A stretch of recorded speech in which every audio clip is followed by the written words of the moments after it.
Everyone, this is Curtis Millsap of Millsap Farms, and he is an incredible wealth of knowledge. He does farm walks frequently out there at Millsap Farms, and I think I'm not sure if there's any more for this season, but I know they also do a few events, and they also have a farmers market kind of produce stand and a few other really cool things. So I'll let him take it away, but Curtis Millsap, everybody. Thank you. Okay, so let's see. I was trying to figure out, I think there's probably a way that I can see more folks. It's kind of helpful to me, but that's okay if we don't. Uh-oh. If you hit view, which may or may not be in the top right corner, there should be view and it's got like Okay. a set of 9. You can hit gallery and that should allow you to see everyone. Okay. Let's see here.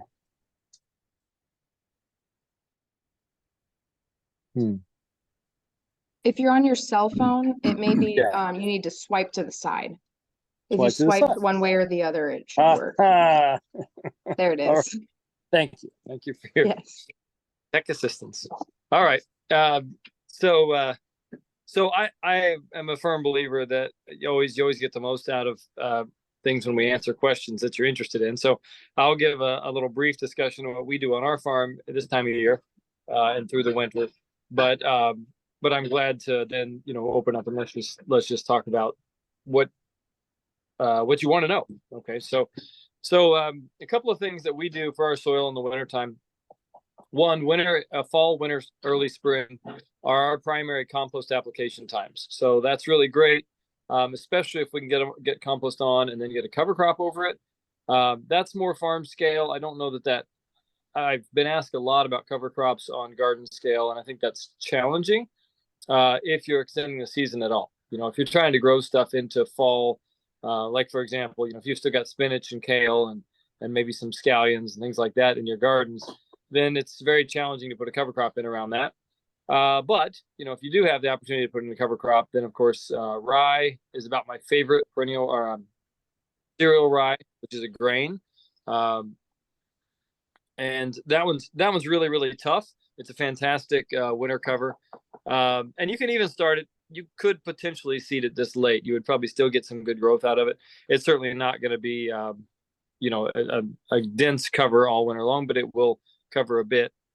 So anyway, the compost edition, though, I love that. And the reason I was talking about covers is because I especially love putting compost on and then getting a cover crop over it because of the symbiosis you get there. There's some really amazing things that happen in that compost while it's under growing material, so that canopy protects it. So barring that, if you can't do a cover crop, and that is a really normal thing not to be able to do this time of year, then the second thing would be some sort of mulch. And my favorite mulch is leaves. We have phenomenal results mulching with leaves. We prefer leaves that are already chopped, but it really doesn't make that big a difference. The unchopped stuff works really well as well. People always get worried about what that's going to do to your pH, or is that going to cause other imbalances, and we just have not seen that at all. Instead, what we've seen is the more leaves we add, the better the soil gets. And so we've done this time of year, we're aggressively spreading leaves. As soon as they start coming in, we collect leaves from folks in Springfield. So as soon as we start getting leaves delivered to the farm, then we start putting those out on the fields, and we'll put them really deep. I mean, 8 to 12, even 18 inches. I mean, basically, how much do we have? That's how much we're going to try and put out. Now, a couple of things to think about there. One is we try to be careful about where we're putting that in terms of what's going to be in that bed next. So, for example, I'm going to use leaves on things that are not going to go in February and March. I'm going to use leaves on things that are not going to get planted until April, May, even as late as June, with things like sweet potatoes. So I'm gonna delay. By putting a heavy leaf mulch on, I'm going to really improve the soil, but I'm also going to delay the warming up and sort of readiness of the soil later in the year, or early next year, I mean to say.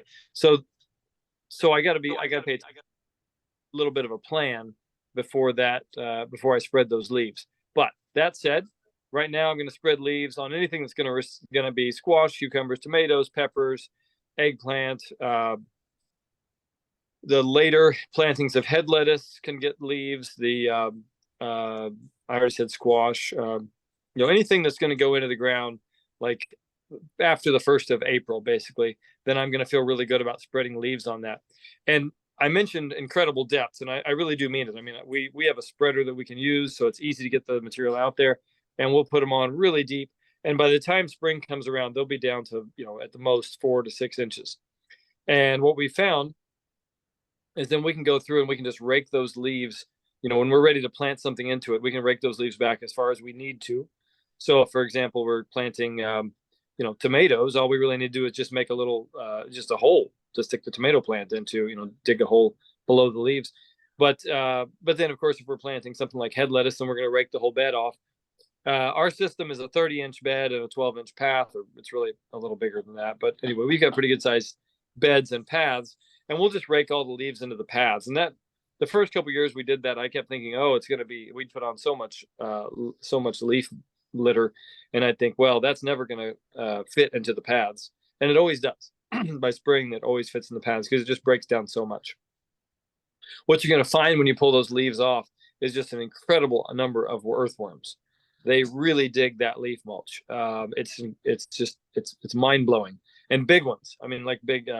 We get the night crawlers, probably picking those up in the leaf. Actually, the leaf litter, from what I understand, because night crawlers are sort of a surface worm, and so I'm probably the recipient of other people's worms at this point. From all those leaves that get collected and brought out to us. But that's kind of how that's a big deal. We put a lot of leaves on.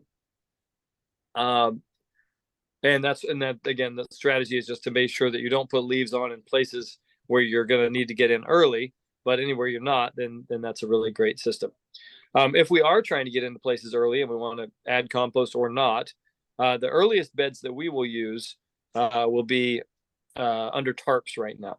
So we would prep the bed as though we were going to plant it, so everything's off the surface or not. I mean, it can be on the surface, that's okay, but we're going to be like the actual soil surface needs to be ready to seed, meaning it's not like torn up by digging potatoes or digging carrots or something like that. It's smooth, it's ready to seed or transplant into. Then we're going to tarp over the top of that. If we're going to add compost, we'll do that beforehand. Then we'll make sure it gets watered really well before we tarp. That's important. And then we're going to tarp over the top. And what we're doing there is we're putting that bed kind of in stasis. So there'll be a lot of biological activity happening, but there won't be any plant activity happening on the surface. And the benefit of that is simply that when we're ready to plant, and so we'll plant things like carrots in February, middle of February, we'll start seeding carrots. And that's our earliest of the 2024 planted carrots. And so those carrot seeds will go into this bed that's been under a tarp. And the great thing is, we're not waiting to prep the bed in February, because oftentimes February can be a pretty crummy month to be trying to do bed prep or garden prep, right? So we'll pull that tarp off.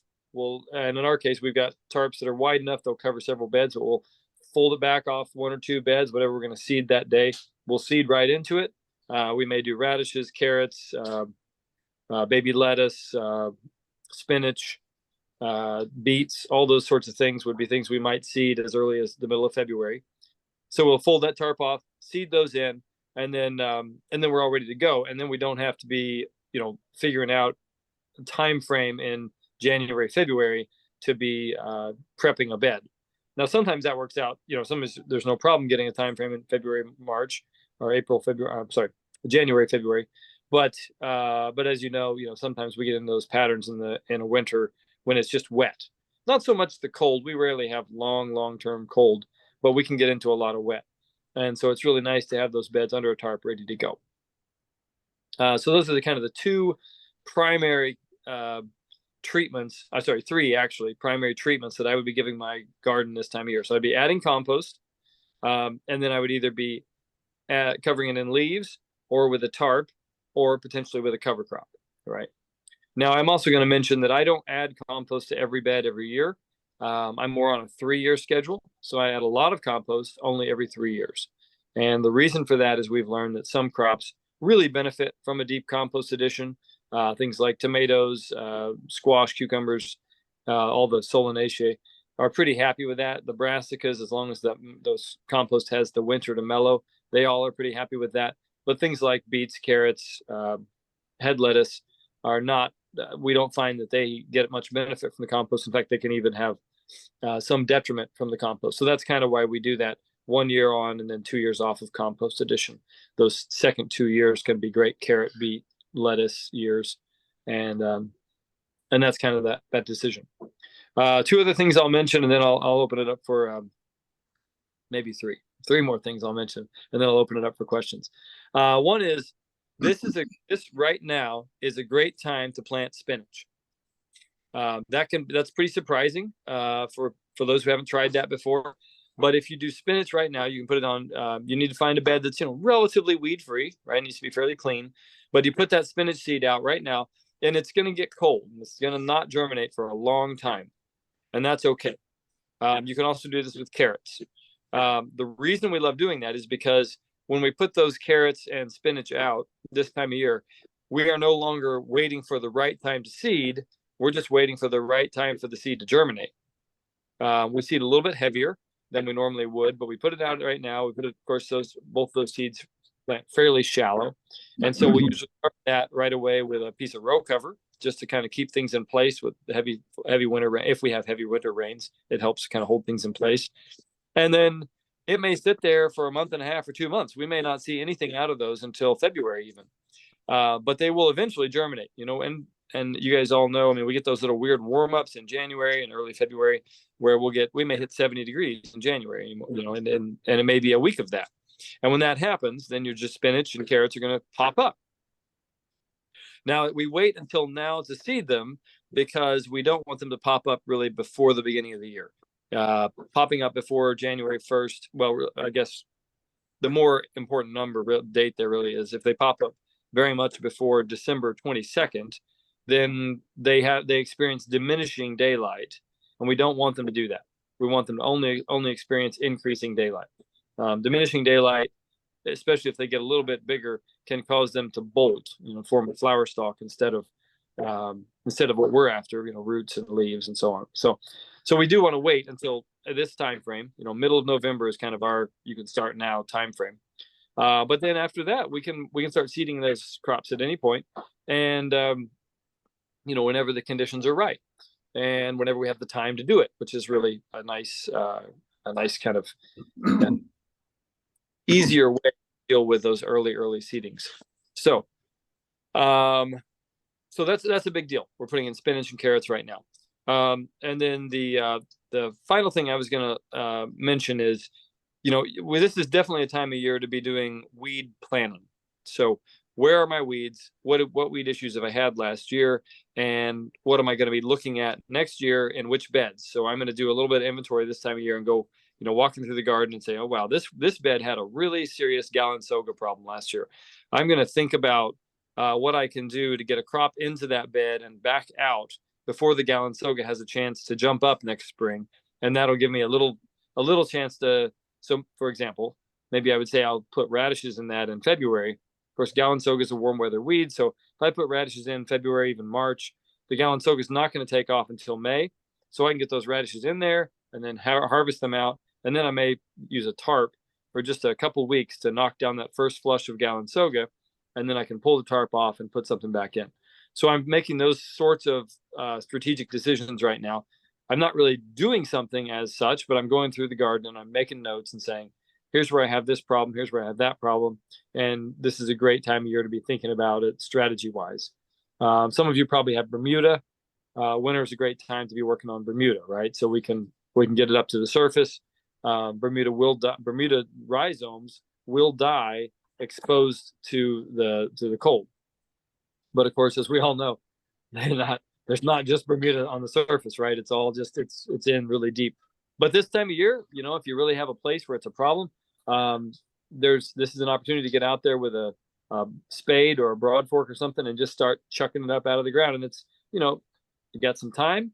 I kind of find it rewarding this time of year to work through the edges of beds and dig those things out of the ground and just manually remove them.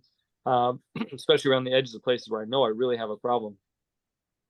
And then that soil will mellow and settle back in over the winter. You've got the Bermuda out, or put it on the surface and it'll freeze out. So things like that, you can make those sort of weeding decisions this time of year and have a lot of impact for next year. Really straighten up some problems that you might have. So let's see. Is there anything else? There's compost, leaves, spinach, carrots, and weed decisions. The one other thing I'll mention, of course, this is the time of year to do soil tests. So if you haven't done one in a while, this is a great time of year to pull a sample. And part of the reason we like doing fall sampling is because then that gives you some time to get those amendments either onto or into the soil before spring. So especially if you're adjusting your pH. So for example, we have several of our newer areas that the pH is a little bit low. And so we'll add a little lime to that this winter. And then we also have other places where our pH has gotten a little high probably from adding so much compost over the years. And then also for a little while there, we were a little too liberal with the lime. And so we've still got some places where we got to knock that pH back down. And so we put some elemental sulfur out there. But both of those take a little bit of time to take effect, right? So this is a great time to be adding those materials. And while we're there, oftentimes, I didn't mention this in the leaf and composting conversation, but I'll oftentimes do a little pre-season fertilizing with some of these organic fertilizers, things like chicken litter, or the composted chicken litter that we use, things like that I can put in, as long as I'm not going to get a lot of, especially something I'm going to put a tarp on or put leaves on. So I'm not going to get a lot of leaching. So that gives me an opportunity to get those things into the ground, ready to go. So in the spring, I'm not doing all these other tasks, and I just have an ability to get out there and start seeding, transplanting, get the garden going. So those were the things I wanted to visit to kind of let you know that we do. But I'd love to hear questions or comments or thoughts about what you're doing or what you wonder about. So.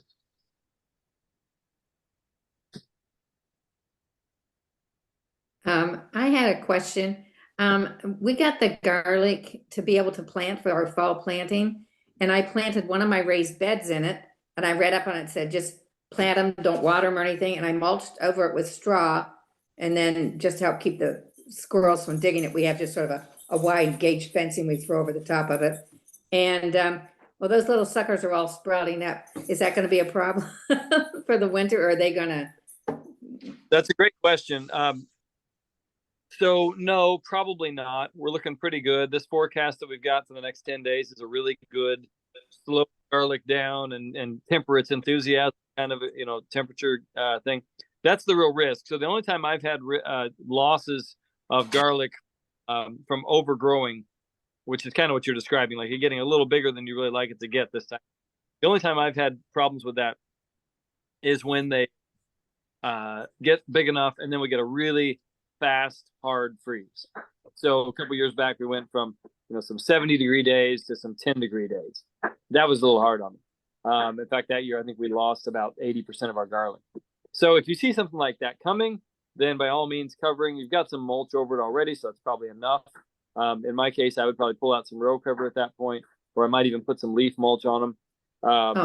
That's the only risk I really have is this I see is when we get really warm, they grow up, maybe even 6 or 8 tall, and then we get a really hard snap, and that cold will, I don't exactly know the mechanism, but it seems like it just pushes right down that stem into the bulb and causes you problems.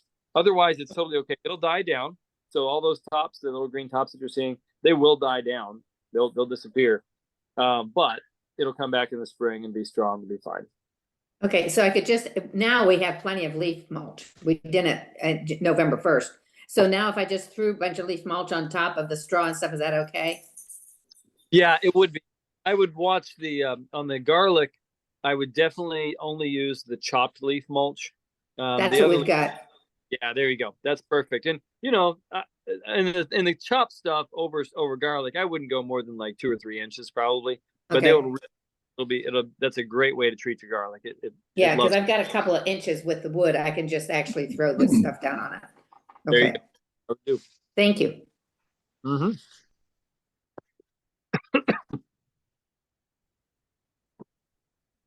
Curtis, can you tell me what type of tarps you use, how thick they are, and what source you use for purchasing them? Yes, I sure can. I use, pardon me, coffee went down the wrong tube. The tarps we use are silage tarps. They are they're 5 or 6 mil.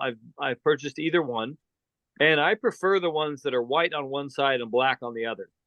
That gives us a nice summer option. The white side up in the summer kind of keeps us from cooking the soil too much. And I buy them from MFA, Missouri Farmers Association, whatever that is, MFA, the farm stores. They almost always have to special order them. They don't usually have them in stock around here. The problem is they usually come in very large sizes. So I'm not actually sure. I guess I buy 50 by 100s because, of course, I'm doing very large sizes. But they do have smaller sizes. I'm just not sure what those sizes are. But the important thing is that they're UV treated. So that's really the key. That's why we buy silage tarps instead of just hardware store poly. Because the material, otherwise the material is identical, but the UV treatment makes the tarps last. If you use hardware store plastic out in the field, it'll last about 6 months in the sun. I mean, summertime we'll eat it up and it'll just be little crumbly bits. And these, on the other hand, I've had some of these for almost 10 years. Speaking of that, I probably have some that could be retired that might be useful for you guys on a garden scale. I have, if somebody wanted to send a couple of community garden folks out sometime, you could kind of unfold some and see which ones. Some of them have really big holes in the middle, and all my beds are 100 feet long. So if I have a tarp that's 100 feet long by 30 feet wide, but it's got enough holes, it's really not useful to me. But it could easily be cut up into some 20-foot long, maybe even 10 by 20 sort of tarps that would be quite useful in more of a garden scale. So yeah, I'd be glad to share those. But that's where I get them, Gary. I have seen they've got them online, but then you're paying shipping. MFA is definitely the preferred place to get them here locally. The other interesting thing that we might explore at some point, there's been a move to retrieve these silage tarps from these places out in Kansas, feedlot type places where they're using them to tarp over giant piles of corn and silage. And they only use them once because they can't afford to have a hole in one and ruin a whole bunch of food or silage. And so I understand that there've been a couple times when market farmers have kind of banded together and ordered a semi-load of these used silage tarps. And I would kind of be interested in that. So if we wanted to try and make that happen, I'm sure that one of those would probably get you guys through several gardening seasons. But they're big tarps. They're really heavy, unpleasant to deal with. But then once you get them cut down to size, they're super handy. Thank you. Mm-hmm. Additionally, I just want to let everyone know too that sometimes our three farm sites, Amanda Bell's, Market Garden, and the East Stanford farm will occasionally have kind of a similar thing where we buy the huge silage tarps, and then after 5 years or so, they have a few holes in them. We were actually our new Lone Pine site, we were able to use silage tarps that were left over from the farms. And once that's finished, those will be open again too. So we also have a few within Springfield Community Gardens network too, if that's something of interest to you to your garden. But then of course also, sourcing it from Millsap or further than that is always recommended too. All the options.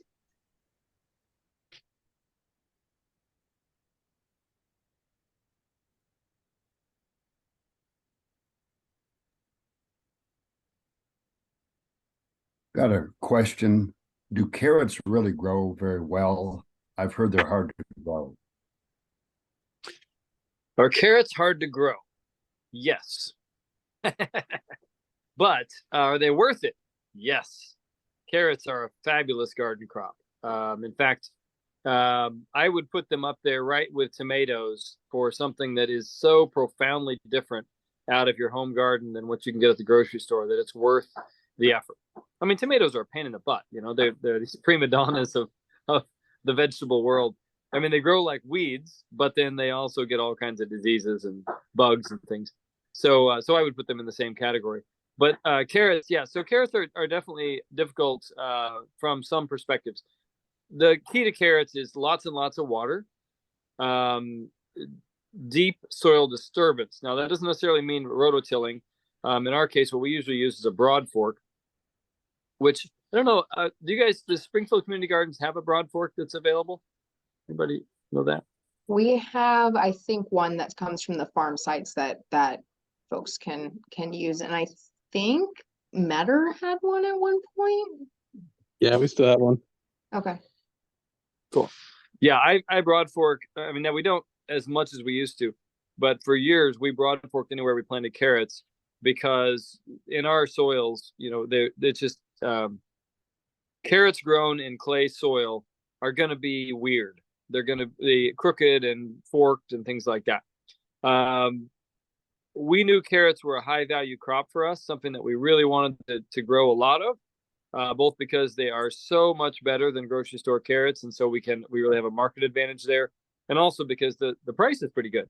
We can sell them for a pretty good price. And so, so we started broad forking, adding a lot of compost, building up our soil. And so now when we grow carrots, we really get these pretty phenomenal harvests of large, long, juicy, sweet carrots that don't have forks, don't have, aren't hairy and things like that. So, so a couple keys to growing good carrots. One is that sort of, broad forking or something like that to give you some deep. So broad forking, in case anybody, I don't know if you probably are all pretty familiar with that, but the broad fork is a 4-tine fork. So it's shaped like a U, like this, with teeth coming off the bottom. Okay, so the handles of the U would be 5 foot tall, 4 foot tall, something like that. And then there's a metal bar here, and then there's forks going down to the ground. And I think my broad forks have, I can't remember if they got 4 or 5 tines, but they're long. The tines are 12 inches, 10 to 12 inches. So you step that into the ground. You can use your body weight, and then you just lean back a little bit with the broad fork handles. And what happens is it comes up and kind of cracks the soil. You don't want it to flip the soil. That's not the purpose. The purpose is just to kind of fluff the soil slightly. And so that works really well. What that does is that opens up enough cracks and pores in the soil that the carrots can really get down in there and grow straight. That's our big challenge, is getting straight carrots. So other thing, once you get that broad forking done, then the carrots do need a fine seed bed. So you got to work over that top a little bit. Rake will do it. Certainly on a garden scale, you can definitely rake out a bed or two and get it fine enough to put the carrots in. And you just plant them very, very shallow, 1/8 to 1/4 inch, and then keep them wet. Not just water them every once in a while, but they need to be wet all the time. Now those overwintered seeds that we were talking about, that's a little less critical, but in spring or summer planting, those carrot seeds need to stay wet until they germinate, and then you can back off just a little bit, but carrots will reward you for lots of water. That's how you get long, straight, healthy carrots. And if you have a glitch in the watering system, then they will get hairy, and then they don't taste good either. They get kind of bitter and strong flavored. So lots of water, lots of organic matter. I mentioned this a little bit before, but I'll reiterate: aged organic matter. So they don't like fresh compost. So the carrots are not something you don't want to add compost and then try and grow carrots that same season. You can add compost in the spring and then grow carrots that fall. That works fine. But don't add compost and seed the carrots directly, and that they just don't like it. I'm not exactly clear what the mechanism is there, but they'll get weird and hairy and forked on you if you try and grow them in too much fresh compost. So let's see, what are there to know about carrots?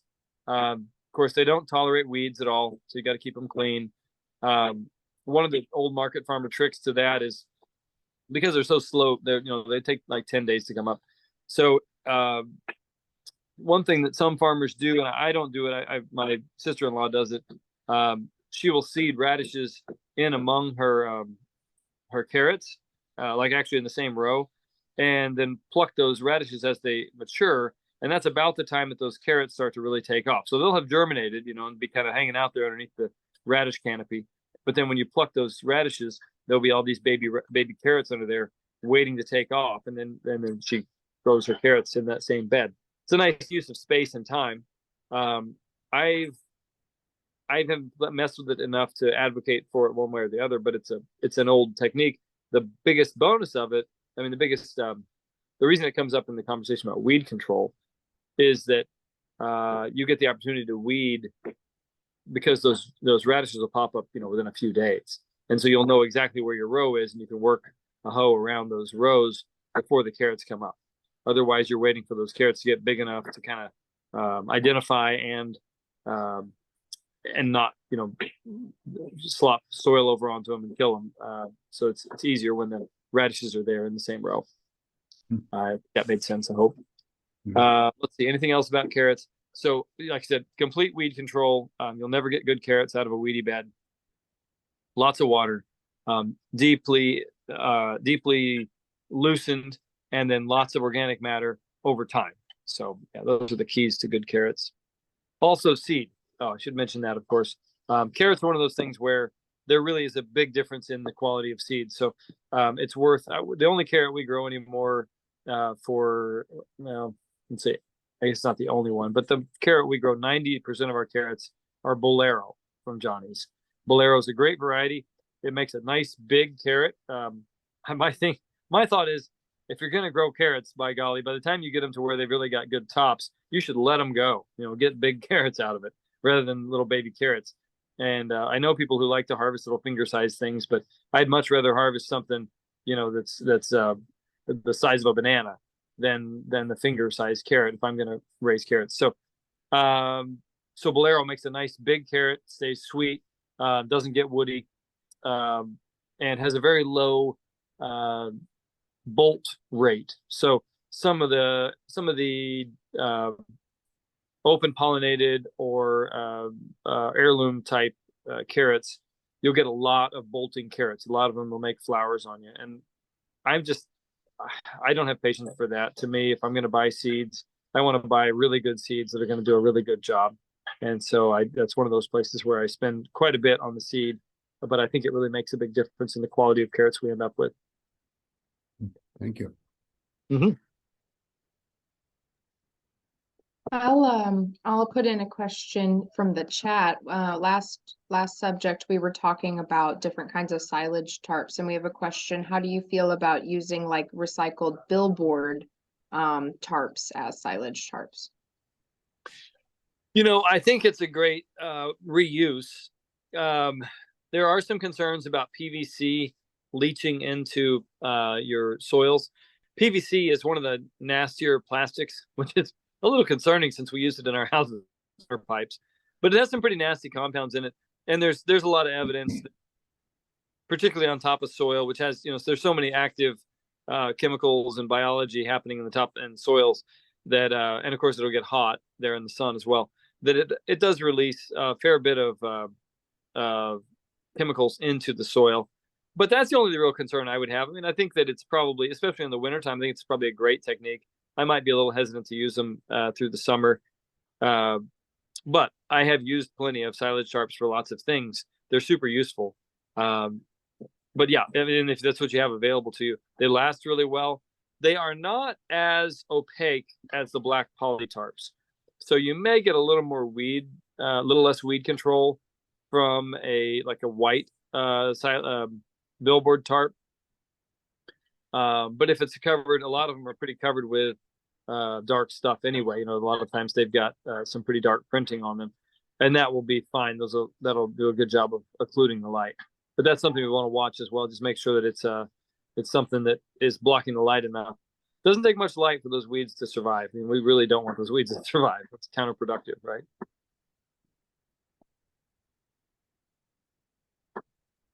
Thank you. You bet.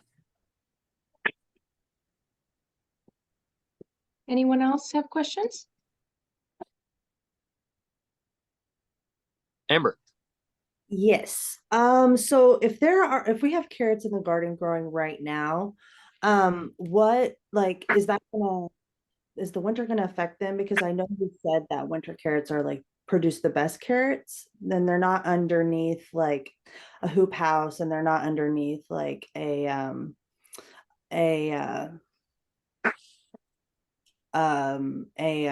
greenhouse or anything. So they're just out in the bed, uncovered. Are they going to survive, or are we going to lose them? Well, so the answer is twofold. Yes, the tops will die at some point. Now, if you use a piece of row cover over them, you can often get them through temperatures in the low 20s, even the teens. I mean, we still have carrots growing. You obviously do too. After that 15-degree, 17-degree frost that we had a couple of weeks back, almost a month ago now. And so, it's definitely possible to get them through those cold snaps, but eventually it'll get cold enough that the tops will die. Between now and then, we want to let them grow as much as possible in the hopes that they will, make a good sized root. Every once in a while, we get a winter that's not so harsh that it actually kills the tops. But even in that scenario, you're going to want to get them out of the ground fairly early in the year. So January into the beginning of February, maybe, because what happens is once they've experienced the reduction in daylight and then the return of daylight, they will start sending up flower stalks. And by the time you see flower stalks, it's too late to salvage the carrots. They will be weird and funky and not taste very good. They may be fine for stews and stuff, but they'll have a hard woody core through the middle of them, which is off-putting and makes it really hard to cook with them because they got these, it's really woody. So preferably we would get, them up to size by now or so. And so we have a lot of carrots still in the ground, and then we'll dig them as we need them. But we'll make sure we get them all out by the beginning of February because they'll be okay through January. But by the time February and it starts to warm up a little bit, they'll start growing again. Even if the tops die down, the carrots will start growing again. And then you get that weird, weird behavior in the roots. They get hairy and woody. So our timing for that, by the way, I should have mentioned that in carrots. So we'll plant carrots anytime between the 15th of February and the 15th of April. Sometimes as late as the beginning of May, but usually not. We don't want them to go real late because we don't want to go into the heat because they get those off-putting flavors. They have what's called terpenoids in them. It kind of tastes like turpentine, and it's very, very unpleasant. So when it gets hot, they generate those compounds. So we try and grow as many carrots as we can very early in the year, and then we'll grow some late. And so when we start them for fall carrots, we would like to seed them as early as the end of July and until the 1st of September. Even sometimes it'll go into the first week of September. And the reason we want to do that is because they're going to finish in cold weather. And then those are the best carrots, like you said, Amber. They are delicious. Those summer planted, fall harvested carrots. They accumulate sugars. They have none of those off flavors. They have the potential to get really big and still be really delicious and not woody at all. So we try and hit that fall window a lot. The tricky part of that, of course, is getting them to germinate in August or July when it's hot and dry and they don't really want to pop up. And that's where those row covers and lots and lots and lots of water come into play. We'll put sprinklers out on timers and have those sprinklers going off 3 or 4 times a day for a few minutes just to keep that bed wet all the time. Thank you.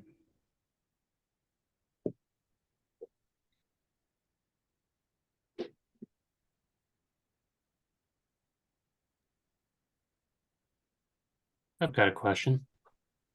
You recommend getting your beds ready in the fall so it's easier for spring planting. It allows stuff like compost and leaves to break down.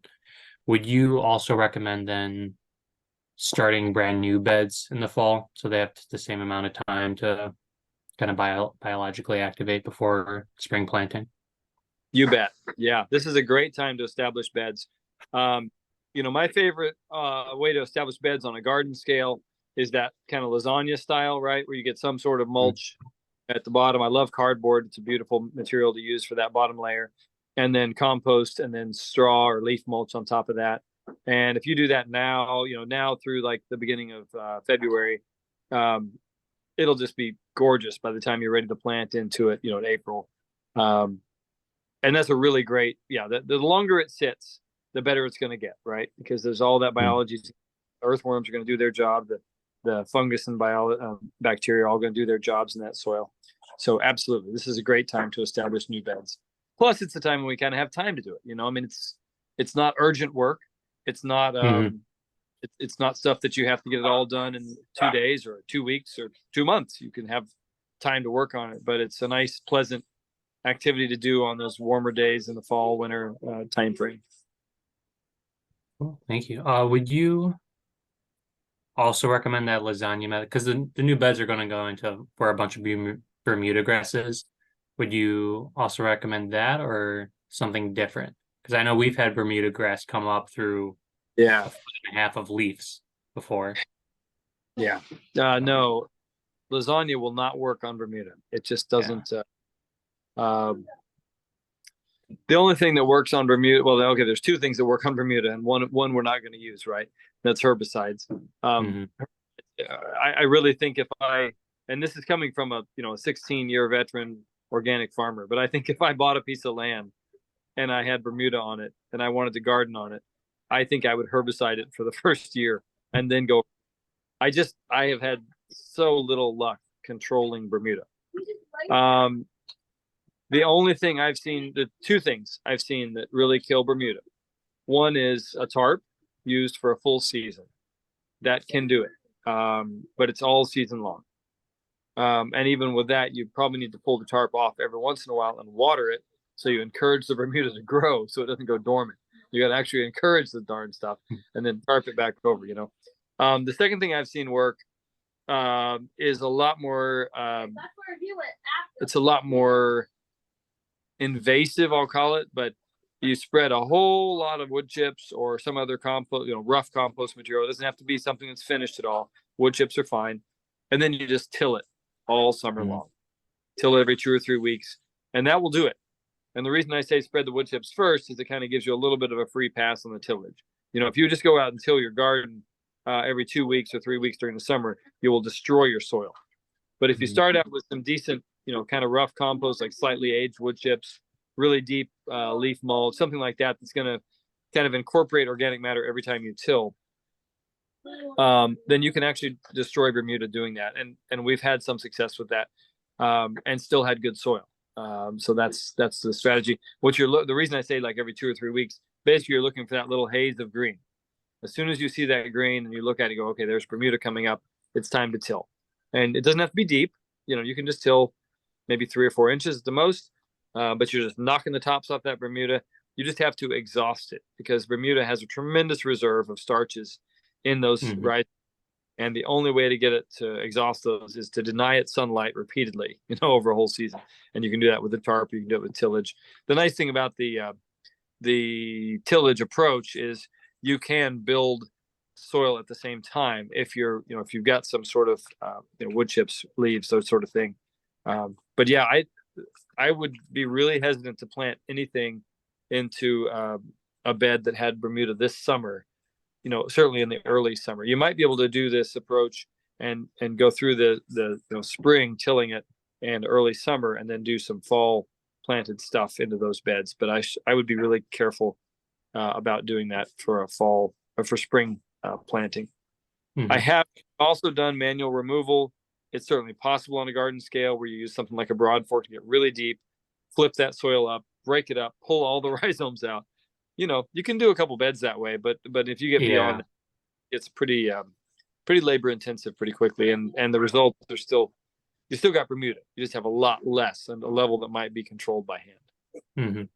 Yeah, like we did a lot of mechanical removal. Luckily at our garden, we have a lot of college volunteers. And so you're there for 2 hours or like send them on the grass and pulling that for 2 hours. So yeah, cool. Thank you. I appreciate it. Helps with that. We've done a lot of that. Having a really nice couple of garden forks makes a big difference.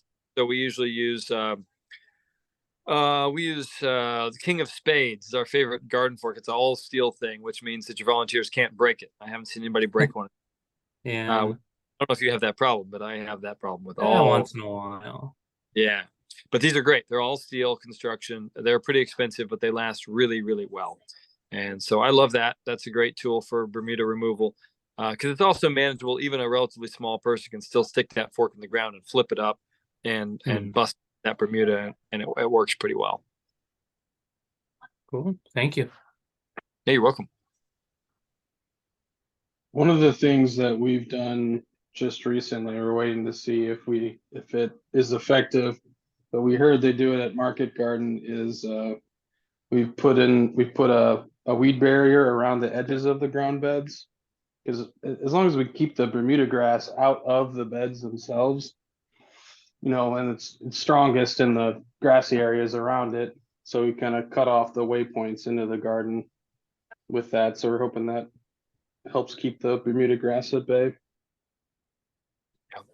It's definitely a helpful tool. I mean, any barrier, and we've done things like cardboard and wood chips on the edge of gardens. We've done the weed barrier. We've done other types of mulch. They all are helpful. None of them are foolproof. That stuff will run like crazy. So it'll go multiple feet underground before it pops up. So you always have to be vigilant. But any barrier you're putting in its way is definitely going to slow it down and give you more chance to manually catch it before it takes over a garden bed. Do you think 30% vinegar has any chance against Bermuda? Nope. I thought so. Tried it. I mean, it will burn it, but so I mean, what I should say about it is, I think it's a tool that might be worth trying. But what you'd have to do, in my experience, is you'd have to use it almost every week. So it wouldn't be a one and done thing. It'd be just, it might be easy. It might be better for your soil than the tilling approach, right? So you could walk through with a sprayer of 30% vinegar over your bed. So you'd have to spray the whole surface of the bed every time. And what it's going to do is just going to burn it down to the ground, but all those rhizomes are still there doing their thing. And so, so I don't know. I mean, is it possible? Yeah, I think it'd be an interesting experiment. We tried it a couple times. We didn't do the repeated, every week sort of routine. We were just doing we were trying for more of a one and done or twice and done sort of an approach. And it definitely doesn't work for that. It just knocks down the stuff above the ground and then it comes right back up.